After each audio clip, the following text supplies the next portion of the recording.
रायपुर से विशाखापट्टनम तक भारत माला सड़क परियोजना के तहत 6 लेन सड़क का निर्माण कार्य चल रहा है, जिसके लिए सरकार द्वारा किसानों की जमीनों का अधिग्रहण किया गया है। वहीं धमतरी जिले के ग्राम सिवनी कला में जमीन के मुआवजा के लिए बड़े पैमाने पर फर्जीवाड़ा होने का आरोप ग्रामीणों ने लगाया है, जिसको लेकर ग्रामीणों ने इसकी शिकायत कर सीबीआई जांच की मांग की है।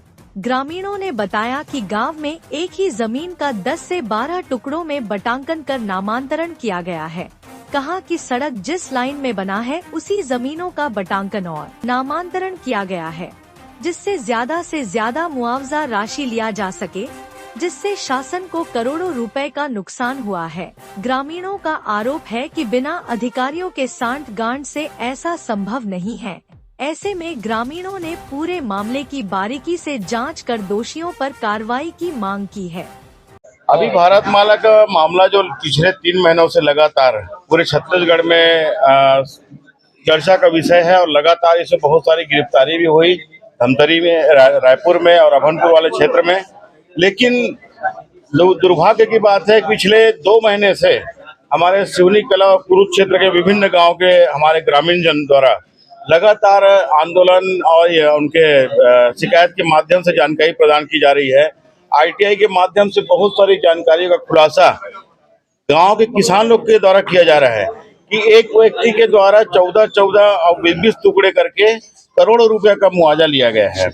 और इस बात की कार्यवाही के लिए बाकायदा नामजद गाँव के द्वारा जो काम को सरकार को करना चाहिए वो गाँव पंचायत सिवनी कला के लोग कर रहे हैं। ये बड़ा दुर्भाग्य की बात है। और 2 बार यहाँ तक कलेक्टर भी आ चुके हैं और इस पर अभी तक इनको संतुष्टि नहीं हुई है कि इसमें कार्रवाई क्या हुआ है। मुझे ऐसा लगता है कि भारत माला योजना के तहत 4-5 लोग को जो बलि का बकरा पहले बनाया गया है, उसके बाद बाकी बकरों को छोड़ दिया गया है और बाकी 4 बकरों को हलाल करके ये मामला को खाना पूर्ति करके भारत माला योजना का जो भ्रष्टाचार है उसमें दबाने की पूरा कोशिश की जा रही है। सब बात है, वो तो अधिकारी लोग ही प्रमुख हैं इनमें। जो आप देख रहे हैं कितने लोग फंसे हैं, एसडीएम तहसीलदार से लेकर सभी लोग अभनपुर क्षेत्र में फंसे हैं। उसके बाद अभी अगर परत दर पर अगर खुलती है तो निश्चित रूप से बहुत सारे लोग इसमें लपेटे में आएंगे।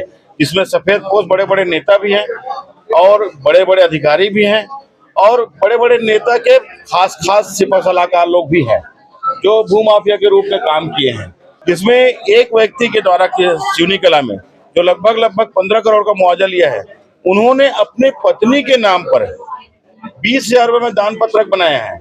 उसके बाद उसकी पत्नी के नाम से 8 टुकड़े किया गया है और 8 टुकड़े करने के बाद 1 करोड़ 15 लाख जो है उसमें भारत माला में क्या मुआवजा लिया गया है।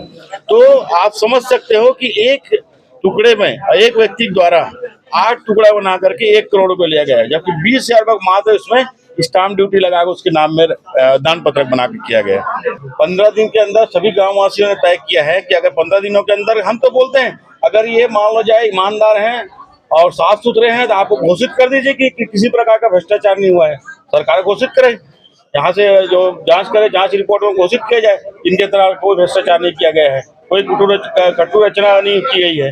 ये सारी चीज को घोषित करें या फिर जो गलत किया है उसके ऊपर कार्रवाई करें। सारे डॉक्यूमेंट उनके पास है, हमको डॉक्यूमेंट देने की जरूरत नहीं है। आजकल ऑनलाइन का सिस्टम है, एक क्लिक करोगे सारा चीज जानकारी मिल जाता है। उसके बाद फिर कार्रवाई करने में दिक्कत क्या आ रही है, ये चीज स्पष्ट करें। और नहीं तो 15 दिन के अंदर सभी गाँववासी को कहना है कि हम सब बैठेंगे और लगातार इसमें धरना प्रदर्शन किया जाएगा। भारत माला परियोजना का शिकायत लेकर आए हैं। करोड़ों का घोटाला हुआ है। एक भूमाफियाओं के साथ मिलकर किसानों का जमीन को ये लोग फर्जी तरीके से नामांतरण किए और सरकार को करोड़ों का चूना लगाए। इसमें तत्कालीन अधिकारी और भारत माला के इंजीनियर लोग के साथ और एक पूर्व मंत्री के संरक्षण में ये सब पूरा घोटाला हुआ है। कम से कम 30-40 करोड़ रुपए का घोटाला हुआ है। सरकार को ये लोग चूना लगाए हैं। हम लोगों की मांग 1 महीना पहले भी आए थे कि हमको कार्रवाई चाहिए, जांच और सौंपे थे, आवेदन दिए थे, लेकिन कार्रवाई हमको अभी शून्य लग रहा है। तो हम लोग दोबारा आए हैं, हमको चाहिए कार्रवाई होना चाहिए ऐसा करके।